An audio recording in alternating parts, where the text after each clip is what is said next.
اعوذ باللہ من الشیطان الرجیم بسم اللہ الرحمن الرحیم السلام علیکم ورحمۃ اللہ وبرکاتہ۔ جنت میں لے جانے والے اعمال میں سے ایک عمل جانوروں پر رحم کرنا بھی ہے، جو ہمارے معاشرے میں تقریباً ختم ہو گیا ہے۔ رسول اکرم صلی اللہ علیہ وآلہ وسلم نے فرمایا، ایک آدمی نے ایک کتا دیکھا جو سخت پیاس کی وجہ سے گیلی مٹی چاٹ رہا تھا، تو اس آدمی نے اپنا موزہ پکڑا اور اس سے پانی بھر کر اسے پلانے لگا، یہاں تک کہ وہ سیراب ہو گیا۔ تو اللہ تعالیٰ نے اس شخص کے اس کام کی قدر کی اور اسے جنت میں داخل کر دیا۔ ایک اور حدیث میں جو بخاری میں آتی ہے اور مسلم میں آتی ہے، ایک بدکار عورت کا ذکر ہے کہ ایک عورت تھی جو ویسے بدکار تھی، لیکن اس نے کتے کو دیکھا کہ پیاس سے مرنے کے قریب ہے، تو اس عورت نے اپنا جوتا جو ہے وہ کنویں میں لٹکا کر اس میں پانی نکال کر اس کو دیا، تو اللہ رب کریم نے اسے اس عمل کی وجہ سے بخش دیا۔ صحابہ کہتے ہیں کہ رسول اکرم صلی اللہ علیہ وسلم ہمیں ایک یہودی عورت کا قصہ اکثر سنایا کرتے تھے کہ اسے ایک بلی کی وجہ سے عذاب دیا گیا۔ کسی بات پر غصہ میں آ کر اس عورت نے اس بلی کو باندھ دیا اور وہ بلی بھوک اور پیاس سے مر گئی، نہ تو اس نے اسے کھانا دیا اور نہ ہی اسے آزاد کیا کہ وہ زمین سے کیڑے مکوڑے کھا کر اپنا پیٹ بھر لیتی، تو اللہ نے غضبناک ہو کر اسے جہنم میں داخل کیا۔ آپ صلی اللہ علیہ وسلم جانوروں کے حقوق کا بہت خیال رکھتے تھے۔ ایک مرتبہ آپ صلی اللہ علیہ وسلم ایک باغ میں گئے تو وہاں ایک اونٹ تھا جس کی پسلیاں نظر آ رہی تھی، پیٹ اندر گھسا ہوا تھا، تو وہ آپ کو دیکھ کر بلبلانے لگا۔ تو آپ صلی اللہ علیہ وسلم نے شفقت سے اس کی کمر پر ہاتھ پھیرا اور اس کے مالک کو بلا کر ڈانٹا اور کہا کہ کیا تم اس کے معاملے میں اللہ سے نہیں ڈرتے؟ اسے پورا کھانا دیا کرو اور اس پر اتنا بوجھ لا دو جتنا یہ اٹھا سکتا ہے۔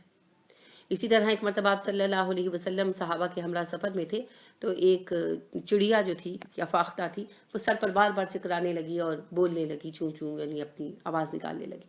تو آپ نے کہا کہ کیا اس کو کسی نے ستایا ہے؟ ایک صحابی نے عرض کیا، جی میں نے اس کے بچے اٹھا لیے۔ آپ صلی اللہ علیہ وسلم نے کہا فوراً اس کے بچے واپس رکھو۔ اسی طرح ایک مرتبہ ایک جگہ خیمہ لگانے کی بات ہوئی تو وہاں چونٹیوں کا بل تھا، تو آپ صلی اللہ علیہ وسلم نے کہا ہٹ کر لگاؤ، کہ بلا وجہ ان کو بھی مارنے کی ضرورت نہیں ہے، اگر وہاں لگائیں گے جو ہے صحابہ نے وہاں ان کے لگانا چاہا تو چونٹیوں کا بل تھا، تو انہوں نے اس میں یعنی کپڑا رکھ کر تو اس کو آگ لگا دی، تو آپ صلی اللہ علیہ وسلم سخت ناراض ہوئے۔ آپ صلی اللہ علیہ وسلم نے کہا کہ آگ کا عذاب اللہ کے سوا کسی کو دینا روا نہیں ہے، آپ لوگ تھوڑا ہٹ کر لگا لیتے، کہ یعنی ظاہری بات ہے اس چیز کا حل موجود ہے نا۔ اگر تو کوئی ایسی صورتحال پیش آ گئی کہ جیسے کہ گرمیوں میں ہوتا ہے کہ کچن میں چونٹیاں ہلہ بول دیتی ہیں کسی جگہ پر، تو وہاں پاؤڈر وغیرہ ڈال دیتے ہیں، وہ تو مجبوری ہے، ہم کچن تو شفٹ نہیں کر سکتے، لیکن اگر ایسی صورتحال ہے کہ آپ اس کو آلٹرنیٹ کوئی جگہ کر سکتے ہیں تو پھر آپ ان کو چھوڑ دیں، کیونکہ یہ دنیا ان کے لیے بھی ہے، انہوں نے بھی رہنا ہے۔ تو آپ صلی اللہ علیہ وسلم نے ایک مرتبہ فرمایا کہ جو شخص کوئی پیڑ یا پودا لگاتا ہے پھر اس پر سے آ کر کوئی جانور یا پرندہ جو ہے اس پر سے کھاتا ہے تو اسے اس کا اجر ملتا ہے۔ تو ایک صحابی نے کہا کہ اللہ کے رسول صلی اللہ علیہ وسلم جانوروں کا خیال رکھنے کا بھی اجر ہے؟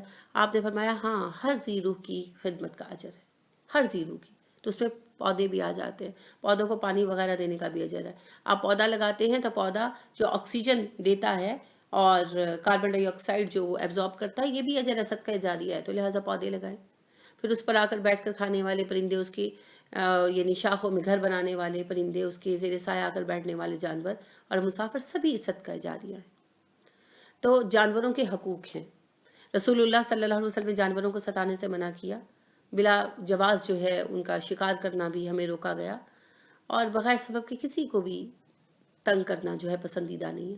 بدقسمتی سے ہم یہ سارے اخلاقی اقدار بھول چکی ہیں، لہٰذا ہوتا کیا ہے کہ جو ہیں جانور، اسٹرے کیٹس، ایسے جو ہیں بلیاں کتے بیچارے آوارہ پھرتے رہتے ہیں، ہم اپنے بچوں کو بالکل نہیں سکھاتے، وہ مارتے ہیں، تنگ کرتے ہیں۔ یعنی میں نے ایک دفعہ دیکھا کہ ایک بلی جو ہے اس کے گلے میں لوہے کی ایک یعنی ایسے تار سی کہہ لیں، تو اس کے ساتھ کوئی چیزیں باندھ کر تو بندھی ہوئی تھی، بیچاری بڑی تکلیف میں تھی اور وہ اس کے وزن سے تنگ ہو رہی تھی، مگر ظاہر ہے وہ خوف کی وجہ سے پاس بھی نہیں آ رہی تھی، میں اسے ہیلپ تو نہیں کر سکی، مگر وہ یعنی کہ مجھے اندازہ ہو گیا کہ شرارتی بچوں نے کہیں بلی کو پکڑ کے اس کے گلے میں یہ چیزیں ڈال دی۔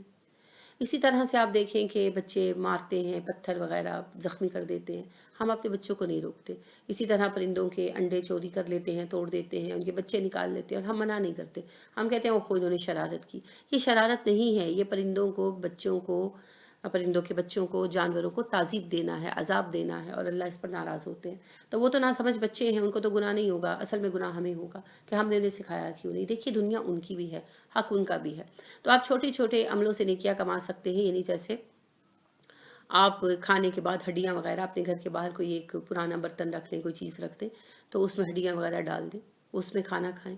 سردیاں آ رہی ہیں، آج کل ہے سردیاں، تو آپ کوئی گتے کا پرانا کارٹن لے کر کوئی بچا ہوا کپڑا، کوئی پھٹا ہوا کمبل وغیرہ اس میں رکھ سکتے ہیں. بلیوں بیچاریوں کو، کتوں کو سونے کی جگہ نہیں ملتی، اگر وہ سو جائیں گے تو کوئی آپ کو اس کا حرج نہیں آئے گا. تو بچا ہوا کھانا ان کو ڈال دیں، وہ کھائیں گے، مخصوص جگہ رکھ دیں، کیا فرق پڑتا ہے. تو ان چیزوں سے جو ہے آپ کو مفت کا اجر ملے گا. پھینکنا تو ہے ہی آپ نے نا، اور پھینکنے کے بعد ڈسٹ بن میں سے ان کو نکال کر کھانا بلیوں نہیں ہے. کتے تو نسبتاً گھروں میں نہیں آتے، کم ہی آتے، تو آپ اگر باہر ڈال دیں گے تو کتے بلیاں کھا جائیں گے، ان بیچاروں کا بھلا ہو جائے گا اور آپ کو اجر ملے گا. اور دیکھیے کہ یہ مفت کا اجر ہے، عام کے عام گٹھلیوں کے دام والی بات ہو جائے گی. تو یہ چھوٹی چھوٹی چیزیں کر کے آپ اجر حاصل کر سکتے ہیں. گرمیوں میں ان کے لیے پانی رکھ دیں، بیچارے نالیوں میں سے پانی پی رہے ہوتے ہیں، تو ان کو سروائیو تو وہ کر ہی جاتے ہیں، لیکن اگر آپ تھوڑا سا ان کا خیال کر لیں گے تو انشاءاللہ آپ کے لیے اللہ کے ہاں بہت بڑے اجر لکھے جائیں گے. اللہ ہمیں توفیق عطا کرے، آمین. سبحانک اللہم و بحمدک ونشہد ان لا الہ الا انت ونستغفرک ونتوب الیک. السلام علیکم ورحمۃ اللہ وبرکاتہ.